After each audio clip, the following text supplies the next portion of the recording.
Good morning students. आज इस video में हम डिस्कस करेंगे नेक्स्ट टॉपिक के बारे में, which is types of combustion.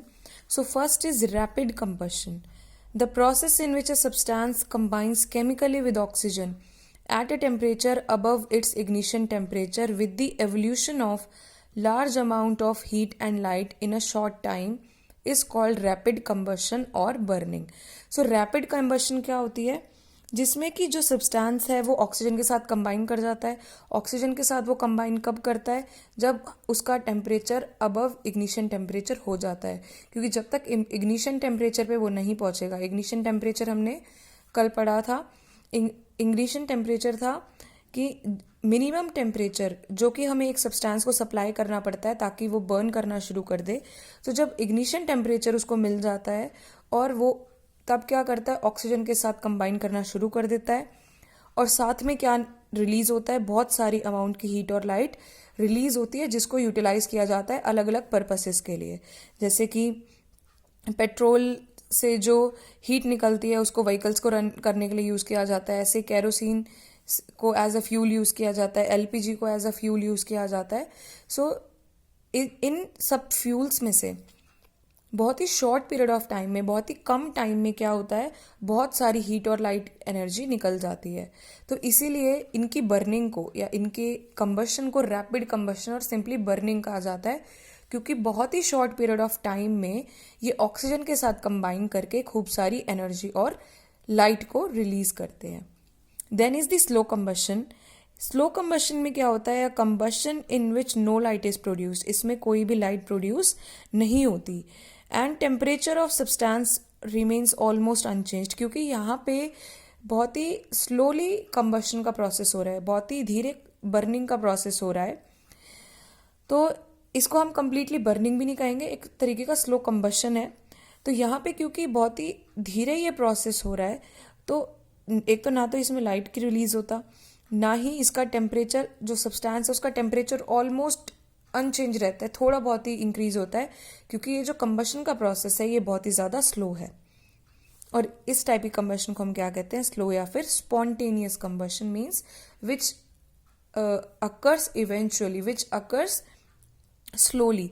जैसे डाइजेशन ऑफ फूड हो गया, या जिसको हम रेस्पिरेशन भी कहते हैं। तो जब भी बॉडी में फूड का डाइजेशन होता है, it is again a kind of combustion, because in our food combines with oxygen to release energy. So it is also a combustion, but this process takes place so slowly that the temperature of our food which is getting digested almost remains same. So a substance which undergoes slow combustion does not catch fire. जो rapid combustion वाले substances होते हैं उनमें fire लगती है, उनमें आग लग जाती है, वो बर्न करते हैं। लेकिन जो सब्सटेंसेस में स्लो कंबशन होती है वहाँ पे फायर कैच नहीं करते हैं वो, क्योंकि कंबशन का प्रोसेस बहुत ज़्यादा स्लो होता है। Then is incomplete combustion. Incomplete combustion में क्या होता है, the combustion that takes place in insufficient quantity of oxygen और एयर। कभी कभी क्या होता है, ऑक्सीजन अवेलेबल तो है, क्योंकि विदाउट ऑक्सीजन जो है बर्निंग का या कंबशन का प्रोसेस नहीं हो सकता, लेकिन ऑक्सीजन थोड़े कम अमाउंट में अवेलेबल है। ऑक्सीजन है तो, but it is insufficient for complete burning. तो जब भी ऑक्सीजन इनसफिशिएंट होती है तो एक गैस रिलीज होती है जिसको कार्बन मोनोऑक्साइड कहा जाता है। और ये जो कार्बन मोनोऑक्साइड गैस होती है ये हजार्डस गैस है, मतलब ये बहुत ज़्यादा नुकसानदायी है। और अगर किसी पर्सन के आसपास ज़्यादा कार्बन मोनोऑक्साइड हो जाए तो वो पर्सन के लिए डेडली भी हो सकती है, मीन्स वो पर्सन जो है वो मर भी सकता है। तो इसीलिए कार्बन मोनोऑक्साइड जो है वो ये बहुत ज़्यादा एक्सट्रीमली पॉइजनस गैस होती है। क्योंकि जैसे अगर हमारे एनवायरनमेंट में, जैसे ये एक पर्सन है, ये इसके आसपास एयर है, तो वैसे नॉर्मली हमारा ब्लड जो होता है वो क्या करता है, ऑक्सीजन को लेता है अपने अंदर। बट अगर उसके आसपास कार्बन मोनोऑक्साइड हो जाएगी तो वो ऑक्सीजन से पहले प्रायोरिटी किसको देगा, कार्बन मोनोऑक्साइड को, जिसकी वजह से पर्सन की बॉडी में ऑक्सीजन की कमी हो जाती है अगर उसके एनवायरनमेंट में एक्सेसिव कार्बन मोनोऑक्साइड हो। क्योंकि कार्बन मोनोऑक्साइड खुद ब्लड के साथ कंबाइन हो जाती है और ऑक्सीजन को अंदर नहीं आने देती, जिसकी वजह से पर्सन जो है वो सफोकेट होके और उसकी जान को भी खतरा हो सकता है। और सेकेंडली इसमें कोई भी एनर्जी कोई भी एनर्जी जो है वो फॉर्म नहीं होती, it is almost a waste process. तो इसमें एनर्जी जो होती है बिल्कुल कम, बहुत ही कम अमाउंट की एनर्जी रिलीज होती है। तो ये ऑलमोस्ट एक तरीके का वेस्ट प्रोसेस होता है एंड साथ में ये एक डेडली गैस भी प्रोड्यूस करता है। So it is kind of polluting the environment. So incomplete combustion produces carbon monoxide gas and this gas is hazardous and deadly also. Then is the complete combustion. Complete combustion क्या होती है?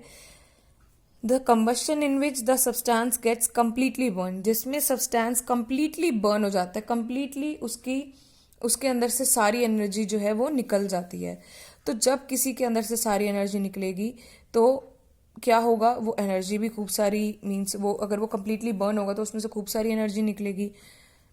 तो जब भी किसी substance का complete burn होता है तो वो सबसे ज़्यादा नंबर ऑफ ऑक्साइड बनाता है, मतलब वो सबसे ज़्यादा हाईएस्ट नंबर का कार्बन डाइऑक्साइड बनाता है। यूजुअली जब भी कोई सब्सटेंस बर्न करता है तो उसके अंदर से क्या निकलता है, जब कंप्लीट कंबशन होती है तो carbon dioxide, heat and light की फॉर्मेशन होती है। जैसे इनकम्प्लीट कंबशन में क्या होता है, कार्बन मोनोऑक्साइड बनती है और खूब सारा ब्लैक कलर का अनबर्न्ड कार्बन भी निकलता है। लेकिन जहाँ पे कंप्लीट कंबशन होती है वहाँ पे carbon dioxide, heat and light की फॉर्मेशन होती है। और कंप्लीट कंबशन एक्सेस और सफिशिएंट एयर या फिर ऑक्सीजन में होती है। एयर भी बोलते हैं हम या ऑक्सीजन भी बोल सकते हैं, क्योंकि एनवायरनमेंट में जो एयर है उसमें से ऑक्सीजन गैस को ही यूटिलाइज किया जाता है सब्सटेंसेस के थ्रू बर्निंग के लिए। तो एक्सेस या फिर सफिशिएंट एयर हो, मतलब काफ़ी एयर हो, तो कंप्लीट कंबशन होती है। लेकिन अगर एयर की कमी हो जाए तो क्या होती है, इनकम्प्लीट कंबशन होती है। So I hope this topic is clear to you and this is all for the day. Thank you.